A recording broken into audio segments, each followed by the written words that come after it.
അംബേദ്കർ യൂണിവേഴ്സിറ്റിയിൽ 3 വിദ്യാർത്ഥികളുടെ സസ്പെൻഷൻ പിൻവലിക്കാൻ ഉത്തരവിട്ട ദില്ലി ഹൈക്കോടതി. യൂണിവേഴ്സിറ്റി അധികൃതരുടെ നടപടിക്കെതിരെ നൽകിയ ഹർജിയിലാണ് ഹൈക്കോടതി ഉത്തരവ്. സ്വാതി സന്തോഷ് വിവരങ്ങളുമായി ചേരുന്നുണ്ട്. സ്വാതി, വിദ്യാർത്ഥികളുടെ അവകാശങ്ങളെ അടിച്ചമർത്താൻ ശ്രമിച്ച സർവകലാശാല അധികൃതർക്കുള്ള വലിയ തിരിച്ചടിയായി തന്നെ ഈ ഉത്തരവിനെ കണക്കാക്കേണ്ടിയിരിക്കുന്നു. 3 വിദ്യാർത്ഥികളായിരുന്നു ദില്ലി ഹൈക്കോടതിയെ സമീപിച്ചത്.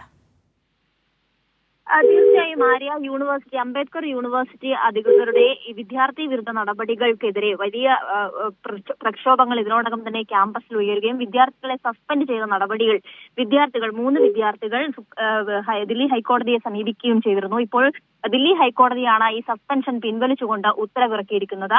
വിദ്യാർത്ഥികളുടെ പോരാട്ടങ്ങൾക്ക് ശക്തി പകരുന്നു എന്നതിനപ്പുറത്തേക്ക് ഈ കോളേജ് അധികൃതർക്ക് വലിയ തിരിച്ചടിയാണ് ഈ ഉത്തരവിലൂടെ ലഭിച്ചിട്ടുള്ളത് എന്ന് വ്യക്തമാണ്. ഇപ്പോൾ തന്നെ വിദ്യാർത്ഥികൾ ഈ സസ്പെൻഷൻ പിൻവലിക്കണം എന്ന ആവശ്യവുമായി സമരത്തിലാണ്. നിരാഹാര സമരം ക്യാമ്പസിൽ തുടരുന്ന സാഹചര്യമുണ്ട്. മാത്രമല്ല, കഴിഞ്ഞ ദിവസം വീണ്ടും 5 വിദ്യാർത്ഥികളെ കൂടി സസ്പെൻഡ് ചെയ്യുന്ന സാഹചര്യം കൂടി ഉണ്ടായിരുന്നു. ഈ വിഷയത്തിലൊക്കെ തന്നെയും കടുത്ത പ്രതിഷേധമാണ് SFI അടക്കമുള്ള വിദ്യാർത്ഥി സംഘടനകളുടെ നേതൃത്വത്തിൽ ക്യാമ്പസിനുള്ളിൽ നടന്നുകൊണ്ട് ഇരിക്കുന്നത്. ഇപ്പോൾ സസ്പെൻഷൻ പിൻവലിച്ചുകൊണ്ട് ദില്ലി ഹൈക്കോടതി ഉത്തരവിറക്കുമ്പോൾ നാദിയ, ഹർഷൻ, അതോടൊപ്പം അനൻ തുടങ്ങിയ മലയാളി വിദ്യാർത്ഥികൾ ഉൾപ്പെടെയാണ് ഇപ്പോൾ സസ്പെൻഷൻ പിൻവലിച്ചുകൊണ്ട് ഉത്തരവ് ഇറക്കേണ്ടി വന്നിട്ടുള്ളത്. എന്തായാലും ഇത് വിദ്യാർത്ഥികളെ സംബന്ധിച്ച് അവരുടെ അക്കാഡമിക് കരിയറിന് വലിയ സന്തോഷം പകരുന്ന ഒരു വാർത്ത കൂടിയാണ്. ഒരു വർഷത്തേക്കാണ് സസ്പെൻഡ് ചെയ്തുകൊണ്ട് ഇവർ ഉത്തരവിറക്കിയിരുന്നത്. എന്തായാലും ഈ സസ്പെൻഷൻ നടപടി ഇപ്പോൾ പിൻവലിച്ചിരിക്കുകയാണ്. തീർച്ചയായും ഈ അധികൃതരുടെ നടപടിയിൽ പ്രതിഷേധിച്ചുള്ള വിദ്യാർത്ഥികളുടെ നിരാഹാര സമരം അത് 7ാം ദിവസം പിന്നിട്ട ഒരു സാഹചര്യത്തിൽ കൂടിയാണ് ദില്ലി ഹൈക്കോടതിയുടെ ഈ നിർണായക ഉത്തരവ് വന്നിരിക്കുന്നത്. ആര്യ, അതെ, തീർച്ചയായും ഒരു നിർണായക ഉത്തരവ് ഹൈക്കോടതിയുടെ ഭാഗത്തുനിന്ന് ഉണ്ടാകുമ്പോഴും മറ്റു ചില ആശങ്കകൾ കൂടി ഈ സമയം വിദ്യാർത്ഥികൾ പങ്കുവയ്ക്കുന്നുണ്ട്. കാരണം ഇവരുടെ നിരാഹാരത്തിന് പിന്നാലെയാണ് ഈ സസ്പെൻഷൻ പിൻവലിക്കണമെന്ന ആവശ്യത്തിൽ വിദ്യാർത്ഥികൾ നിരാഹാരം ഇരിക്കുകയും വൈസ് ചാൻസലറും അടക്കവുമായി ഈ വിഷയത്തിൽ ചർച്ച ആവശ്യപ്പെടുകയും ചെയ്തിരുന്നു.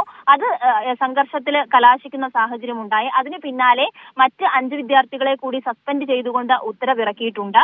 ആ 5 വിദ്യാർത്ഥികളുടെ സസ്പെൻഷനും പിൻവലിക്കണം എന്നുള്ളതാണ് ഇപ്പം അനൻ അടക്കമുള്ള വിദ്യാർത്ഥികൾ മുന്നോട്ട് വെക്കുന്നത്. അതായത് ഈ സസ്പെൻഷൻ പിൻവലിക്കുന്ന സാഹചര്യം ഉണ്ടാകുമ്പോഴും വീണ്ടും 5 പേർ ഇപ്പോഴും സസ്പെൻഷനിലാണ് എന്നുള്ള കാര്യം കൂടി വിദ്യാർത്ഥികൾ സൂചിപ്പിക്കുന്നുണ്ട്. അവരുടെ സസ്പെൻഷൻ കൂടി പിൻവലിക്കാൻ അധികൃതർക്ക് ഇത് വലിയ സമ്മർദ്ദമായിരിക്കും എന്നുള്ളതിൽ സംശയമില്ല. നിർണായകമായ ഈ ഹൈക്കോടതിയുടെ ഉത്തരവിലൂടെ ബാക്കി 5 വിദ്യാർത്ഥികളുടെ സസ്പെൻഷൻ പിൻവലിക്കേണ്ടി വരും. അത്തരത്തിൽ നിയമ പോരാട്ടത്തിനൊടുവിലാണ് വിദ്യാർത്ഥികൾ ഇത്തരം നടപടികൾക്കെതിരെ വലിയ ആവേശം പകരുന്ന ഒരു വിധി തന്നെയാണ് ദില്ലി ഹൈക്കോടതിയുടെ ഭാഗത്തു നിന്ന് ഉണ്ടായിട്ടുള്ളത്. എന്തായാലും വിദ്യാർത്ഥികൾ ഇനിയും ഈ പോരാട്ടവുമായി അല്ലെങ്കിൽ സമരവുമായി പ്രതിഷേധവുമായി മുന്നോട്ട് പോകുമെന്ന് തന്നെയാണ് മനസ്സിലാക്കാൻ വേണ്ടി സാധിക്കുന്നത്. ഇനിയുള്ള 5 വിദ്യാർത്ഥികളുടെ സസ്പെൻഷൻ കൂടി പിൻവലിക്കേണ്ടി വരും എന്നുള്ളതാണ് ഈ ഘട്ടത്തിൽ മനസ്സിലാകുന്നത്. ശരി, സ്വാതി സന്തോഷാണ് വിവരങ്ങൾ നൽകിയത്.